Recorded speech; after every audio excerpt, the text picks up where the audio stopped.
Hello friends, ഇന്നത്തെ എപ്പിസോഡിൽ ഇന്ദ്രപ്രസ്ഥത്തിലേക്ക് എത്തിയ ചന്ദ്രമതിയുടെ അമ്മാവനും അമ്മായിയും അഷിതയുമായിട്ടുള്ള പൃഥ്വിയുടെ ബന്ധം എത്രയും പെട്ടെന്ന് വേർപെടുത്തണമെന്നും അതിനുവേണ്ട കാര്യങ്ങൾ ചെയ്യണമെന്നും അന്ന് ഈ വിവാഹം നടന്ന സമയത്ത് അത് നടത്തരുതെന്ന് എല്ലാവരോടും ആവശ്യപ്പെട്ടതാണ്. പക്ഷെ അന്ന് ആരും അത് കേട്ടില്ലല്ലോ.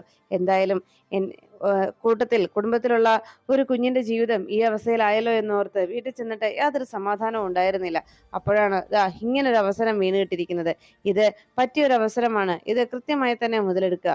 ഈ ഒരു അവസരത്തിൽ ആ കുടുംബവുമായിട്ടുള്ള എല്ലാ ബന്ധവും അവസാനിപ്പിക്കുന്നതാണ് നല്ലത്. പൃഥ്വിയുമായിട്ടുള്ള അവളുടെ ബന്ധം അവസാനിപ്പിച്ച് പൃഥ്വിക്ക് ഇതിനേക്കാളും നല്ലൊരു കുടുംബത്തിൽ നിന്ന് യോഗ്യതയുള്ള നല്ലൊരു പെൺകുട്ടിയെ ഞങ്ങൾ കണ്ടെത്തി തരാമെന്ന് പറയുമ്പോൾ സഹദേവനും നീരജയും കൂടി അവിടേക്ക് എത്തി അതിനെ സപ്പോർട്ട് ചെയ്തു. പാവം ചന്ദ്രമ ചേച്ചിയോട് എന്തെല്ലാം പറഞ്ഞാലും എത്രയൊക്കെ പറഞ്ഞാലും ചേച്ചിക്ക് കാര്യങ്ങൾ മനസ്സിലാവില്ല. പിന്നെ ദേവേട്ടനാണെങ്കിൽ മഹേട്ടനാണെങ്കിൽ എപ്പോഴും പൂർണിമ പറയുന്നതാണ് വേദവാക്യം എന്നുള്ള രീതിയിലാണ് മഹിയേട്ടൻ നടക്കുന്നത്.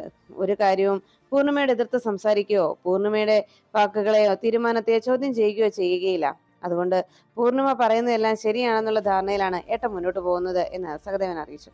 എന്തായാലും ചേച്ചിയോട് ഞങ്ങൾ എപ്പോഴും പറയാറുള്ളതാണ്, ചേച്ചി ഇക്കാര്യങ്ങളൊക്കെ ശ്രദ്ധിക്കണമെന്നും ഇതിൽ നിന്നൊക്കെ മഹിയേട്ടനെ പിന്തിരിപ്പിക്കണമെന്നും. പക്ഷേ എത്രയൊക്കെ പറഞ്ഞാലും ചേച്ചിയോട് പറഞ്ഞു കൊടുക്കുന്നതിനും ചെയ്യിക്കുന്നതിനും ഞങ്ങൾക്കൊരു പരിധിയുണ്ടല്ലോ. അതുകൊണ്ട് തന്നെ അമ്മാവനും അമ്മായിയും തന്നെ ഈ കാര്യങ്ങളൊക്കെ കൃത്യമായി പറഞ്ഞ് മനസ്സിലാക്കി ചന്ദ്രമതി ചേച്ചിയെ കാര്യങ്ങൾ ബോധ്യപ്പെടുത്തണമെന്ന് അവർ അറിയിച്ചു. ഇതെല്ലാം കേട്ടതും ഉടനെ അമ്മാവനും അമ്മായിയും പറഞ്ഞു, കണ്ടോ, കുടുംബത്തുള്ളവർ തന്നെ ഇക്കാര്യങ്ങൾ മനസ്സിലാക്കി നിന്നോട് പറയുന്നത്, എന്നിട്ടും നിനക്കത് മനസ്സിലാക്കാൻ കഴിയുന്നില്ലല്ലോ മോളെ എന്ന് പറഞ്ഞ് ചന്ദ്രമതിയെ കുറ്റപ്പെടുത്തും വേണം അവർ സംസാരിച്ചു. ഇത് കേട്ട് കഴിഞ്ഞതും ചന്ദ്രമതിയുടെ ദേഷ്യത്തോടെ അങ്ങനെ സംസാരിക്കുന്നത് കേട്ട്, ചന്ദ്രമതിയോട് അങ്ങനെ പറയുന്നത് കേട്ട് ഉടനെ ചന്ദ്രമതി പറഞ്ഞു, എന്തായാലും ഇനിയിപ്പോ കൂടുതലൊന്നും ചെയ്യാൻ കഴിയില്ല. എന്തെങ്കിലും ഒരു അവസരത്തിൽ ഇപ്പോൾ തന്നെ പൃഥ്വിയാണെങ്കിലും എന്തേലും പറഞ്ഞു കഴിഞ്ഞാൽ അത് പൃഥ്വി നമ്മളോടാണ് ദേഷ്യപ്പെടുക. കാര്യങ്ങളൊക്കെ പറഞ്ഞു കഴിയുമ്പോൾ അഷിതയുടെ വീട്ടുകാരുമായി ഇപ്പോൾ തന്നെ ഒരു സംസാരത്തിന് തയ്യാറെടുക്കണമെന്ന് അവനോട് പറഞ്ഞപ്പോൾ അവൻ അഷിതയെ സപ്പോർട്ട് ചെയ്തും അവരുടെ കുടുംബത്തെ സപ്പോർട്ട് ചെയ്തിട്ടാണ് അവൻ സംസാരിച്ചത്. തൽക്കാലം അവന്റെ ഈ സപ്പോർട്ട് ആ പെൺകുട്ടിക്കുള്ളിടത്തോളം കാലം അവനിൽ നിന്ന് ആ പെണ്ണിനെ അടർത്തി മാറ്റുക എന്നത് അത്ര എളുപ്പമായിട്ടുള്ള കാര്യമല്ല. ഇനി ആകെയുള്ള ഒരു പോംവഴി എന്ന് പറയുന്നത് അവന് അവളോടുള്ള വെറുപ്പുണ്ടാവണം.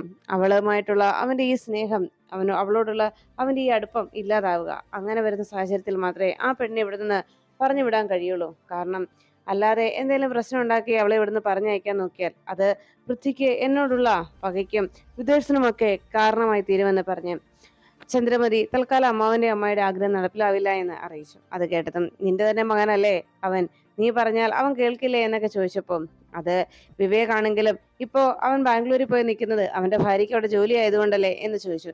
അതായത് ഓരോ മക്കളും അവർ വളർന്നു വലുതായി കഴിയുമ്പോഴേക്കും അവർക്ക് അവരുടേതായ തീരുമാനങ്ങളും അവരുടേതായ നിലപാടുകളും ഉണ്ടാവും. അതിനെ അമ്മയ്ക്കോ അച്ഛനോ ആർക്കും തന്നെ അതിനെ എതിർക്കാനോ അതിനെ ചോദ്യം ചെയ്യാനോ കഴിയില്ല. അതാണ് സത്യം. അതുകൊണ്ട് എന്തായാലും ഇതിനൊരു തീരുമാനം ഉടനെ ഉണ്ടാക്കാൻ പറ്റുമെന്ന് തോന്നുന്നില്ല. എങ്കിലും സാവധാനത്തിലെങ്കിലും ഈ പ്രശ്നത്തിനൊരു പരിഹാരം ഞാൻ കണ്ടെത്തുമെന്ന് പറഞ്ഞ് ചന്ദ്രമതി അമ്മാവനോടും അമ്മായിയോടും തന്റെ അഭിപ്രായം അറിയിച്ചു. അപ്പോഴാണ് അഷിത പൃഥ്വിയോട് ചോദിച്ചത്, അല്ല, ഇവിടെ വന്ന ആ അമ്മാവനും അമ്മായിയും പോയോ? ഉടനെ പൃഥ്വി പറഞ്ഞു, ആ, പോകാൻ ഇറങ്ങുക പറയുന്ന കേട്ടു. എന്താടോ, തനിക്ക് അവർ ഇഷ്ടപ്പെട്ടില്ലേ എന്ന് ചോദിച്ചപ്പോ, അയ്യോ, ഇതുപോലെ അസൂയയും കുശുമ്പും പരദൂഷണവും മാത്രമായിട്ട് നടക്കുന്ന രണ്ട് ജന്മങ്ങൾ. അവര് അസൂയയും കുശുമ്പും പറയാനല്ലാതെ പിന്നെ അവർ വാ തുറക്കുന്നത് ഭക്ഷണം കഴിക്കാൻ വേണ്ടി മാത്രമായിരിക്കും. എന്തായാലും ഇങ്ങനെ ഒരു ജന്മത്തെ ഞാൻ വേറെ കണ്ടിട്ടില്ല എന്ന് അഷിത പൃഥ്വിയോട് അറിയിച്ചു. അതെ, ഞാൻ ഒരു കാര്യം ചോദിച്ചോട്ടെ എന്ന് അഷിത ചോദിച്ചതും പൃഥ്വി പറഞ്ഞു, ചുമ്മാ ചോദിക്കടോ. അപ്പോഴേക്കും അഷിത ചോദിച്ചു, എനിക്കൊന്ന് വീട്ടിൽ പോയാൽ കൊള്ളാവുന്നുണ്ട് എന്ന് പറഞ്ഞതും, ഞാനൊന്ന് പോയി വന്നോട്ടെ എന്ന് അന്വേഷിച്ചപ്പോൾ പൃഥ്വി പറഞ്ഞു, എടോ, താൻ ഇങ്ങനെയൊക്കെ ചോദിക്കേണ്ട ആവശ്യമുണ്ടോ? തനിക്ക് വീട്ടിൽ പോകണമെന്നുണ്ടെങ്കിൽ ഞാൻ വീട്ടിൽ പോയെന്ന് പറഞ്ഞ് പോയിട്ട് വരിക, അത്രമാത്രം ചെയ്താൽ മതി. അല്ലാതെ ഇങ്ങനെയുള്ള ഒരു അനുവാദത്തിന് വേണ്ടിയുള്ള കാത്തുനിൽപ്പിനൊന്നും താൻ തയ്യാറാകേണ്ടതില്ല എന്ന് പറഞ്ഞു അഷിതയോട് പോയി വന്നോളാനായിട്ട് പൃഥ്വി അറിയിച്ചു. അത് കേട്ടതും പൃഥ്വി അങ്ങനെ ഒരു മറുപടി നൽകിയത് കൊണ്ട് അഷിത സന്തോഷത്തോടെ അവിടുന്ന് പോകാൻ തയ്യാറായി. അഷിത അവിടെ നിന്ന് ഇറങ്ങുമ്പോഴേക്കും പൃഥ്വി ചില കാര്യങ്ങൾ ആലോചിച്ചു. പൃഥ്വി പറഞ്ഞു, എടോ, ഞാനും കൂടി തൻ്റെ കൂടെ വരട്ടെ. കാരണം ഈ ഒരു അവസരത്തിൽ അഭിയെ സമാധാനപ്പെടുത്തുകയും അഭിക്ക് സപ്പോർട്ട് കൊടുക്കുകയും ചെയ്യേണ്ടത് നമ്മളാണ്. അഭിയെ സമാധാനത്തോടെ അഭിയെ സപ്പോർട്ട് ചെയ്ത് അവൻ്റെ ഒപ്പം നിന്ന് അവന് ധൈര്യം നൽകേണ്ട അവസരമാണ് ഇത്. അതുകൊണ്ട് ഞാനും വരാം എന്ന് പറഞ്ഞപ്പോൾ പൃഥ്വിയോട് അശ്വ പറഞ്ഞു, അത് വേണ്ട, ഞാനും ഞാൻ തനിച്ചു പോയി കണ്ടിട്ട് വന്നോളാം. എനിക്കൊരു ഡ്രൈവറെ ഏർപ്പാടാക്കി തന്നാൽ മതി. കാരണം എൻ്റെ ഒപ്പം പൃഥ്വി ഉണ്ടെങ്കിൽ എനിക്ക് അവരോട് ഫ്രീ ആയിട്ട് സംസാരിക്കാൻ കഴിഞ്ഞെന്ന് വരില്ല. അതുപോലെ തന്നെ അവർക്കും അങ്ങനെ ഒരു അവസ്ഥയുണ്ടാകും. കാരണം പൃഥ്വി ഇപ്പോൾ വിവാഹം കഴിഞ്ഞിട്ട് നമ്മൾ അധികം നാളായിട്ടില്ലല്ലോ എന്ന് ചോദിച്ചപ്പോൾ പൃഥ്വി പറഞ്ഞു, "അതെന്താടോ ഞാൻ കൂടെയുള്ളപ്പോൾ ഞാനെന്താ അന്യം മറ്റോ ആണോ?" എന്ന് ചോദിച്ചതും പൃഥ്വിയോട് അശ്വത പറഞ്ഞു, "അത് അങ്ങനെയല്ല. പൃഥ്വിയോട് സ്നേഹമില്ലാഞ്ഞിട്ടോ പൃഥ്വിയോട് അടുപ്പമില്ലാഞ്ഞിട്ടോ അല്ല. മറിച്ച് നമ്മുടെ വിവാഹം കഴിഞ്ഞിട്ട് അധികം നാളുകളായിട്ടില്ലല്ലോ. അതുകൊണ്ട് തന്നെ ഈ ഒരു അവസരത്തിൽ അവർക്കും പൃഥ്വിയോട് ഇടപെടുന്നതിനും സംസാരിക്കുന്നതിനും ഒരു പരിമിതി ഉണ്ടാവും. അതുകൊണ്ടാണ് അവർക്കും ഒരു ചമ്മൽ കാണും. അപ്പോൾ പൃഥ്വി ഒപ്പം ഉണ്ടെങ്കിൽ എനിക്ക് അവരോട് ഫ്രീ ആയിട്ട് സംസാരിക്കാൻ കഴിഞ്ഞെന്ന് വരില്ല. അതാ ഞാൻ പറഞ്ഞത്" എന്നറിയിച്ചപ്പോൾ പൃഥ്വി പറഞ്ഞു, "ഓക്കെടോ, താൻ പോയിട്ട് വാ. എനിക്ക് കുഴപ്പമൊന്നുമില്ല" എന്ന് പൃഥ്വി അറിയിച്ചു. അങ്ങനെ അക്ഷിത പൃഥ്വിയുടെ അനുവാദത്തോടെ അവിടെ നിന്ന് നേരെ ചിറക്കലേക്ക് എത്തി. ചിറക്കൽ വന്നിറങ്ങിയതും ആ വാതിൽക്കൽ നിന്ന് ദേവനും ഗിരിജയും അവിടേക്ക് വന്ന അക്ഷിതയെ സ്വീകരിക്കാൻ തയ്യാറായി. "മോളെന്താ തനിച്ച് വന്നത്? പൃഥ്വി എവിടെയെന്ന്" ചോദിച്ചപ്പോൾ, "പിന്നെ എല്ലാവരുമായിട്ട് ഇവിടേക്ക് വരാൻ പറ്റിയ അവസരമാണല്ലോ ഇവിടെ ഒരുക്കി വെച്ചിരിക്കുന്നത്. എല്ലാവരും കൂടി എന്നെ നാണം കെടുത്തുകയാണല്ലേ. എല്ലാവരോടും ഒരു കാര്യം ഞാൻ പറഞ്ഞേക്കാം. വിവാഹം കഴിപ്പിച്ച് അയച്ചു എന്ന് വെച്ച് പൂർണ്ണമായും ഉത്തരവാദിത്തമെല്ലാം അവസാനിച്ചു എന്ന് ആരും കരുതണ്ട.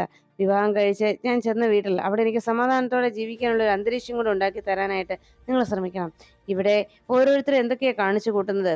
ഈ കാര്യങ്ങൾ കാരണം എനിക്ക് അവിടെ തലയുയർത്തി നിൽക്കാൻ കൂടി കഴിയുന്നില്ല. അവരെല്ലാവരും കൂടി എന്നെ പിച്ചി ചീന്തിയോന്നോ, അവരെല്ലാവരും കൂടി എന്നെ എന്ത് ചെയ്തെന്ന് പോലും ഇവിടുന്ന് ഒരാൾ പോലും ഒന്ന് വിളിച്ചന്വേഷിക്കാൻ പോലും തയ്യാറായില്ലല്ലോ" എന്ന് ചോദിച്ച് ദേഷ്യത്തോടെ അശ്വത അകത്തേക്ക് കയറി. എന്നിട്ട് ദുർഗയുടെ അടുത്തേക്ക് എന്നിട്ട് ചോദിച്ചു, "നിനക്കും നിന്റെ വായിലും നാക്കൊന്നും ഉണ്ടായിരുന്നില്ലേ?" എന്ന് ചോദിച്ചപ്പോൾ ദുർഗ പറഞ്ഞു, "അശി, നീ ഇങ്ങനെ പറയുന്ന പോലെ പ്രശ്നമൊന്നും ഇവിടെ ഉണ്ടായില്ലല്ലോ. അഭി ഒരു തെറ്റും ചെയ്തിട്ടില്ല. എല്ലാവരും അവനെ തെറ്റിദ്ധരിച്ചതാ" എന്ന് പറഞ്ഞതും ഉടനെ ദുർഗയോട് അശ്വത ദേഷ്യപ്പെട്ടു. "വേണ്ട, ഇക്കാര്യത്തിൽ നീ അവനെ സപ്പോർട്ട് ചെയ്യുമെന്ന് എനിക്കറിയാം. കാരണം നിന്റെ കൂടെ കൂടിയിട്ടാണല്ലോ അവൻ ഇങ്ങനെയൊക്കെ ആയത്. സത്യത്തിൽ നീ അവനെ സപ്പോർട്ട് ചെയ്യുന്നതിന് കാരണം ഈ വീട്ടിൽ നിന്നെ സപ്പോർട്ട് ചെയ്യുന്ന ഒരേ ഒരുത്തൻ അവൻ മാത്രമാ. നിനക്ക് വേണ്ടി സംസാരിക്കുന്നതും അവൻ മാത്രമാ. അതുകൊണ്ടാണല്ലോ അവനോട് നിനക്ക് വല്ലാത്ത താല്പര്യം. എന്തായാലും എനിക്കിപ്പോ സംശയം തോന്നുന്നത്, നീയൊക്കെ കാണിച്ചു കൂട്ടുന്നത് കണ്ട് നീയൊക്കെയാണോ അവൻ ഇങ്ങനെയെല്ലാം കാണിച്ചു കൂട്ടാനായിട്ട് ധൈര്യം കൊടുത്തതെന്ന് പോലും എനിക്ക് സംശയമുണ്ടെന്ന്" പറയുമ്പോൾ ഇത് കേട്ടുന്ന ദേവൻ ദേഷ്യപ്പെട്ടു. "അഷി, നീ എന്തൊക്കെയാ വിളിച്ചു പറയുന്നത്? നിനക്ക് ഓർമ്മയുണ്ടോ?" എന്ന് ചോദിച്ചപ്പോൾ അശ്വത പറഞ്ഞു, "എല്ലാം ഓർത്ത് മനസ്സിലാക്കി തന്നെയാണ് ഞാൻ വിളിച്ചു പറയുന്നത്. എനിക്ക് ഒന്നേ പറയാനുള്ളൂ, എല്ലാവരും കൂടി ആ വീട്ടിലുള്ള എൻ്റെ സമാധാനം ഇല്ലാതാക്കരുത്.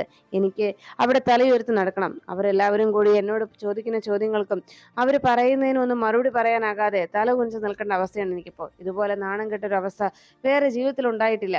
ഇനിയിപ്പോ ഞാൻ എങ്ങനെയാണ് മറ്റുള്ളവരുടെ മുഖത്ത് നോക്കുക" എന്നൊക്കെ പറഞ്ഞ് അശ്വത ബഹളം ഉണ്ടാക്കി. "അല്ല, അവനിവിടെ ഇതെത്രയെല്ലാം കാണിച്ചു കൂട്ടിയിട്ട് എവിടെ പോയവൻ" എന്ന് ചോദിച്ചതും അവൻ മുറിയിലുണ്ടെന്ന് പറഞ്ഞതോടെ, "ഞാൻ കാണട്ടെ, കാണിച്ചു കൊടുക്കുന്നുണ്ട് ഞാൻ അവന്" എന്ന് പറഞ്ഞ് ദേഷ്യത്തോടെ അശ്വത മുറിയിലേക്ക് ചെന്നു. അപ്പോഴേക്കും അഭി ആകെ വിഷമിച്ചങ്ങനെ നിൽക്കുമ്പോൾ അഭിയുടെ അടുത്തേക്ക് പാഞ്ഞെത്തിയ അശ്വത ചോദിച്ചു, "എടാ, നിനക്കിപ്പോ നാണമില്ലേടാ? നീ ഇങ്ങനെയൊക്കെയാണോടാ പുറത്തിറങ്ങി പെരുമാറുന്നത്" എന്ന് ചോദിച്ചു. അപ്പോഴേക്കും അഭി പറഞ്ഞു, "അഷി, നീ കരുതുന്ന പോലെയല്ല. ഞാനൊന്നും ചെയ്തിട്ടില്ല അഷി.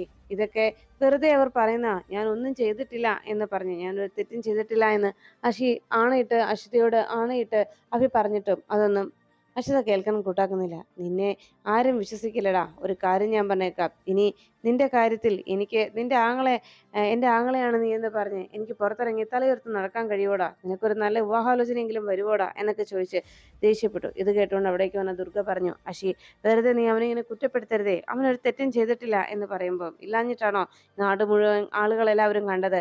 ഈ കേരളക്കര മുഴുവൻ അത് കണ്ടതാ. എല്ലാവരും ആ വീഡിയോ കൃത്യമായി കണ്ടതാ. അത് എല്ലാവർക്കും മനസ്സിലാവും ഇവൻ എന്താ ഈ കാണിച്ചതെന്ന്" എന്നെല്ലാം പറഞ്ഞ് വീണ്ടും അഭിയെ കുറ്റപ്പെടുത്തി. ഇതെല്ലാം കേട്ട് സഹിക്കാനാകാതെ അഭി അങ്ങനെ ഇരിക്കുമ്പോഴേക്കും അവിടേക്ക് കയറി വന്ന വസുമതിയും അഭിയെ കുറ്റപ്പെടുത്തുന്നു. ഇത് കേട്ട് വന്ന മുത്തശ്ശി പറഞ്ഞു, "അതെ, നിങ്ങൾ എല്ലാവരും കൂടി ഇവിടെ എന്തായി ചെയ്യുന്നത്" എന്ന് ചോദിച്ചപ്പം, വന്നല്ലോ, അമ്മയാണല്ലോ ഇവനെ സപ്പോർട്ട് ചെയ്യുന്നത്. അമ്മയ്ക്ക് വേറൊരു പണിയില്ലല്ലോ. ഇവൻ എന്ത് തെറ്റ് കാണിച്ചാലും അമ്മ എന്നെ സപ്പോർട്ട് ചെയ്തോളുമല്ലോ" എന്ന് പറഞ്ഞപ്പോൾ അത് കേട്ട് നിന്ന മുത്തശ്ശി പറഞ്ഞു, "അതെ, ഞാൻ എൻ്റെ മോനെ സപ്പോർട്ട് ചെയ്യും. കാരണം അവനെ എൻ്റെ മോനാ, എൻ്റെ മകൻ. അതുകൊണ്ടാണ് ഞാൻ അവനെ സപ്പോർട്ട് ചെയ്യുന്നത്. അവനെ എനിക്കറിയാം. അവൻ അങ്ങനെ ഒരു തെറ്റ് ചെയ്യില്ല എന്നും എനിക്കറിയാം. പക്ഷെ അവനെ മനസ്സിലാക്കേണ്ടവരും അവനെ വിശ്വസിക്കേണ്ടവരും അവനെ വിശ്വസിക്കുന്നില്ല. അതാണ് എൻ്റെ മോന് പറ്റിയ അവസ്ഥ. എന്തായാലും ഒരു കാര്യം ഞാൻ പറയാം, നിങ്ങളെല്ലാവരും ഇനി ഇവിടെ നിൽക്കണ്ട. എൻ്റെ കൊച്ചു കുറച്ചു നേരമെങ്കിലും സമാധാനത്തോടെ ഇരിക്കട്ടെ. ഇങ്ങോട്ട് ഇറങ്ങി വന്നേ" എന്ന് പറഞ്ഞ് അശ്വതിയെയും വസുമതിയും അവിടെ നിന്ന് ഇറക്കി വിടുന്നു. ദുർഗയും മുത്തശ്ശിയും കൂടി മോൻ കുറച്ച് സമാധാനത്തോടെ തനിച്ചിരുന്നോളൂ എന്ന് പറഞ്ഞ് അവിടെ അഭിയെ തനിച്ചിരുത്തിയിട്ട് മുത്തശ്ശിയും ദുർഗയും കൂടി പുറത്തേക്ക് ഇറങ്ങി. ദുർഗ അപ്പോഴേക്കും ആകെ സങ്കടത്തിലായി. ദുർഗയുടെ ഫോണിലേക്ക് അഖിൽ വിളിച്ചിട്ട് പറഞ്ഞു, "മേഡം, ജെഡി, ഞാൻ അന്വേഷിച്ചു. ആ പെൺകുട്ടി തന്റെ റീൽസിന് റീച്ച് കിട്ടാനായിട്ട് ഇതുപോലെ കുറെ ആളുകളെ ആ പെൺകുട്ടി മിസ്യൂസ് ചെയ്തിട്ടുണ്ട്. കുറെ ആളുകളുടെ ജീവിതം തകർത്ത് കളഞ്ഞിട്ടുണ്ട്. ഇതുപോലെയുള്ള ഫേക്ക് ആയിട്ടുള്ള ഓരോ വീഡിയോസും ഉണ്ടാക്കുകയാണ്. അങ്ങനെ ഉണ്ടാക്കിയെടുത്ത വീഡിയോസിനൊക്കെ മില്യൺ വ്യൂവേഴ്സ് ആണുള്ളത്. അങ്ങനെ മില്യൺ വ്യൂവേഴ്സ് ഉണ്ടാക്കിയെടുക്കുക എന്നതായിരുന്നു ആ പെണ്ണിന്റെ ലക്ഷ്യം. അതുതന്നെയാണ് അവൾ ഇവിടെയും കാണിച്ചിരിക്കുന്നത് എന്നറിയിച്ചു. ഇത് അഭിയുടെ ഇടയിൽ ഇങ്ങനെ ഒരു വീഡിയോ ഉണ്ടാക്കിയത് അത് മനഃപൂർവ്വം അവൾ ക്രിയേറ്റ് ചെയ്തതാണ് എന്നറിയിച്ചു. ഇത് കേട്ടതും ജെഡി പറഞ്ഞു, ശരി, ഇനി ഇതുപോലെ ഒരു അഭിജിത്ത് ഇനി ഈ സമൂഹത്തിൽ ഉണ്ടാകാൻ പാടില്ല. അതിന് എന്താ വേണ്ടതെന്ന് ഞാൻ തീരുമാനിച്ചിട്ട് ഉടനെ വിളിക്കാമെന്ന് പറഞ്ഞു. ശരി ജെഡി എന്ന് പറഞ്ഞ് അഖിൽ ഫോൺ വയ്ക്കുന്നു. ഉടനെ ദുർഗ കിരണിന്റെ അടുത്തെത്തി ആകെ സങ്കടത്തോടെ കിരണിനോട് പറഞ്ഞു, എത്രയും പെട്ടെന്ന് ഈ പ്രശ്നത്തിന് പരിഹാരം കാണണം. എൻ്റെ അഭിയുടെ നിരപരാധിത്വം എല്ലാവരെയും അറിയിക്കണം. അവൾ മനഃപൂർവ്വം കരുതിക്കുട്ടി ഉണ്ടാക്കിയ ഒരു ഫേക്ക് വീഡിയോ ആണ് അത്. അക്കാര്യം എല്ലാവരെയും ബോധ്യപ്പെടുത്താനായിട്ട് എന്താണ് പോംവഴിയെന്നും അതിനുള്ള ഒരു കാര്യം എന്താണ് ചെയ്യേണ്ടതെന്നും ഉടനെ തന്നെ ആലോചിച്ച് കണ്ടെത്തണമെന്ന് പറഞ്ഞു. അപ്പോഴേക്കും കിരൺ പറഞ്ഞു, അഭി ഇപ്പം വല്ലാത്തൊരു ഡിപ്രഷനിലാണ്. എല്ലാവരും അഭി ഇങ്ങനെ കുറ്റപ്പെടുത്തിയാൽ അവന് മനസ്സാകെ തകർന്നു പോകും. അപ്പോഴേക്കും കിരണിനോട് ദുർഗയും പറഞ്ഞു, അതുതന്നെയാണ് എൻ്റെ ആശങ്ക. ഇത്രയും വലിയൊരു പ്രശ്നത്തെ ഫേസ് ചെയ്യാനുള്ള പക്വതയൊന്നും അവനായിട്ടില്ല എന്ന് പറഞ്ഞ് എനിക്ക് എൻ്റെ അഭിയെ തിരിച്ചു വേണമെന്ന് പറഞ്ഞ് ദുർഗ കിരണിനോട് ഇതിനെന്താണ് ഒരു പോംവഴിയെന്ന് അന്വേഷിച്ചു. എത്രയും പെട്ടെന്ന് ഈ പ്രശ്നത്തിന് പരിഹാരം നമുക്ക് കാണണമെന്ന് കിരണം പറയുമ്പോൾ ദുർഗ പറഞ്ഞു, ആ പെൺകുട്ടി മനഃപൂർവ്വം ഇങ്ങനെ പല ആളുകളുടെ ജീവിതം തകർത്തിട്ടുണ്ട്. ഈ രീതിയിൽ ഇങ്ങനെയുള്ള വീഡിയോസ് ഉണ്ടാക്കി റീച്ച് കിട്ടാൻ വേണ്ടിയിട്ടുള്ള ഓരോ കാരണങ്ങളാണ് ഇതെല്ലാം ആക്കി മാറ്റുന്നത് എന്നറിയിച്ചു. അങ്ങനെ ചെയ്യുന്നതിന് ഇനി ആ പെൺകുട്ടി മേലാൽ ഇതുപോലുള്ള ഒരു പ്രവൃത്തി കൊണ്ട് ആരുടെയും ജീവിതം തകർക്കാൻ പാടില്ല. അതിനെന്താണ് പോംവഴിയെന്ന് അവർ തലപുകഞ്ഞാലോചിച്ചു. അപ്പോഴാണ് ഉടനെ തന്നെ ആ പെൺകുട്ടിയെ കസ്റ്റഡിയിൽ എടുക്കണമെന്ന് അവർ തീരുമാനിച്ചു. ഇതിനിടയിൽ മുറിയിൽ തനിച്ചിരുന്ന അഭിഷേകിന്റെ മനസ്സിലേക്ക് അമ്മയും അഷിതയും ഒക്കെ വന്ന് അപ്പച്ചിയും എല്ലാം വന്ന് തന്നെ കുറ്റപ്പെടുത്തി സംസാരിക്കുന്നതും തന്നെ കുറ്റപ്പെടുത്തി ഓരോന്ന് പറഞ്ഞ് തന്നെ ചീത്ത പറയുകയും തല്ലുകയും ഒക്കെ ചെയ്യുന്ന കാര്യങ്ങൾ അത് മനസ്സിനെ വീണ്ടും വീണ്ടും വേട്ടയാടി. അത് ഓർത്തുകൊണ്ട് അഭിയുടെ മനസ്സാകെ അസ്വസ്ഥമായി. ഒടുവിൽ അഭി ആ കടുങ്കൈ ചെയ്യാനായിട്ട് തീരുമാനിക്കുന്നു. ഒരു ആത്മഹത്യക്കുറിപ്പ് എഴുതിയിട്ട് തൻ്റെ ജീവിതം ഇല്ലാതായി കഴിഞ്ഞാലെങ്കിലും ഈ കുടുംബത്തെ നേരിട്ട് ഈ പ്രശ്നം ഇല്ലാതാവുമല്ലോ എന്ന തീരുമാനത്തിലെത്തി അഭി ജീവിതം അവസാനിപ്പിക്കാനായിട്ട് തയ്യാറാകുമ്പോൾ ആ കാഴ്ച കണ്ടുകൊണ്ട് അവിടേക്ക് ദുർഗ കയറി വരുന്നത്. അപ്പോഴേക്കും അഭി തൻ്റെ തീരുമാനം നടപ്പിലാക്കാനായുള്ള ശ്രമം നടത്തി കഴിഞ്ഞിരുന്നു. ദുർഗ അരികിലേക്ക് ഓടിയെത്തി ഒരു വിധത്തിൽ കിരണിന്റെ സഹായത്തോടെ അഭിയെ പുറത്തേക്ക് ഇറക്കി അഭിയെ എത്രയും വേഗം ഹോസ്പിറ്റലിലേക്ക് എത്തിക്കുന്നു.